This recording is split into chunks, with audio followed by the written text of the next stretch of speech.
A história da igreja é a história do Espírito Santo conduzindo o povo de Deus.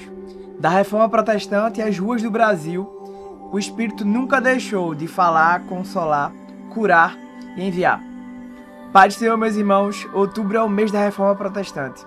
E hoje vamos refletir sobre algo que muitas vezes é esquecido. O mesmo Espírito que soprou em Wittenberg no século XVI continuou agindo com poder, atravessando séculos, línguas e culturas, até incendiar o mundo com o fogo pentecostal. O nosso tema é Pentecostalismo, da Reforma à Atualidade. E queremos mostrar que o pentecostalismo não surgiu do nada, mas é o mesmo desabrochar visível de uma obra contínua do Espírito Santo, que vem restaurando dons, poder, ao longo de toda uma história protestante, até assumir o rosto brasileiro e missionário na Igreja do Brasil para Cristo. Em 1517, Martinho Lutero ergueu sua voz em Wittenberg, mas não foi apenas um gesto teológico, foi um ato carismático, um mover do Espírito. A reforma não nasceu de debates frios, mas de corações tomados por convicção espiritual. O Espírito Santo foi o verdadeiro protagonista daquele momento. Inspirou Lutero a redescobrir a graça e a justificação pela fé. Conduziu os reformadores a colocarem a Bíblia nas mãos do povo. Reavivou a ideia de que Deus fala diretamente com o seu povo. O justo viverá pela fé.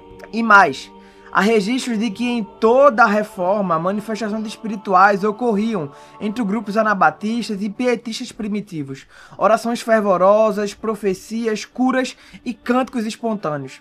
Reformadores como Lutero e Calvino não negavam o Espírito, apenas buscavam ordem e discernimento. Lutero inclusive chegou a afirmar: sem o Espírito Santo, a teologia é letra morta. A reforma, portanto, foi o primeiro sopro moderno do Espírito, restaurando o sacerdócio universal de todos os crentes, a autoridade das Escrituras e a liberdade para experimentar Deus pessoalmente. Depois da reforma, o Espírito continuou soprando nos séculos seguintes. Surgiram movimentos de renovação espiritual dentro do próprio protestantismo. Os puritanos da Inglaterra buscavam santidade, prática e oração constante. Os pietistas na Alemanha enfatizavam o novo nascimento e a comunhão espiritual. Os morávios viviam em comunidades de oração e missão, com sinais de curas e dons espirituais. E no século XVIII, John Wesley e os metodistas falaram da plena santificação e das experiências de unção espiritual. Esses movimentos são elos diretos entre a reforma e o pentecostalismo moderno.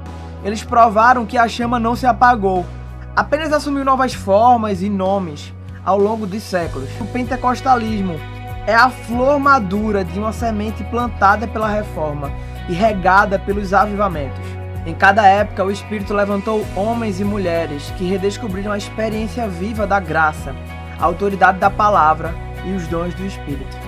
No final do século XIX, o movimento de santidade herdou o legado de Wesley. Crentes metodistas e batistas começaram a buscar um novo derramamento do Espírito Santo. Em 1901, em Topeka, no Kansas, Agnes Osman falou em línguas ao orar por poder espiritual. E em 1906, na Rua Azusa, em Los Angeles, o pastor William Seymour, homem negro, filho de ex-escravos, liderou cultos onde brancos e negros, latinos, adoravam juntos, quebrando barreiras raciais e teológicas. Ali o Espírito Santo reacendeu os dons que estavam vivos, mas dispersos. O que nasceu em Azusa não foi um novo Espírito, mas um novo despertar do mesmo Espírito, da reforma e dos avivamentos. O Espírito é o mesmo, mas cada geração aprende a ouvi-lo com seu próprio sotaque. Dali, missionários foram enviados ao mundo todo, inclusive ao Brasil. Em 1910, chegaram ao Pará, Gunnar Vringen e Daniel Berg, missionários suecos vindos dos Estados Unidos. Trazem a mensagem do batismo no Espírito Santo e fundam a Assembleia de Deus. O avivamento pentecostal encontrou solo fértil entre os humildes.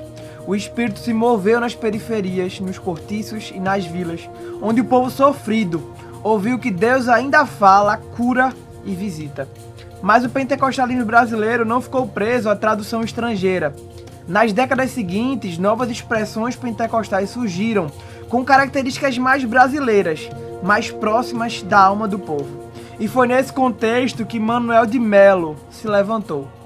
O missionário Manuel de Melo, pernambucano, iniciou sua caminhada ministerial cheio do Espírito Santo e do desejo de ver o Brasil transformado por Jesus. Em 1955, ele funda a Igreja Evangélica Pentecostal Brasil para Cristo, e com ela uma nova fase da história pentecostal. Enquanto muitas igrejas ainda reproduziam modelos estrangeiros, Manuel de Melo acreditava que o evangelho podia ter voz, ritmo e cor brasileira. Ele pregava nas praças, usava o rádio, a música popular e o teatro de rua para evangelizar. O Brasil para Cristo não é um nome, é um clamor profético.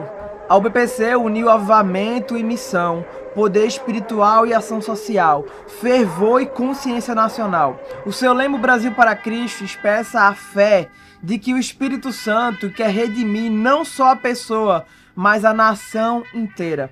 Foi o momento em que o pentecostalismo deixou de ser apenas importado, tornou-se encarnado, nascido no chão do Brasil. A UBPC representa o pentecostalismo como continuidade da reforma e dos avivamentos, mas agora falando português, cantando com zabumba e pregando com paixão tropical.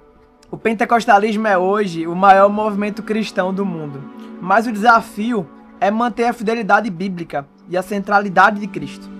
Em tempos de ruído teológico e espiritualidade superficial, o chamado do Espírito é o mesmo: voltar às Escrituras e ao poder do alto. O Espírito não veio para substituir a palavra, mas para torná-la viva. No Brasil, denominações como o BPC continuam mostrando que é possível ser pentecostal com conteúdo, unindo doutrina, fogo e missão.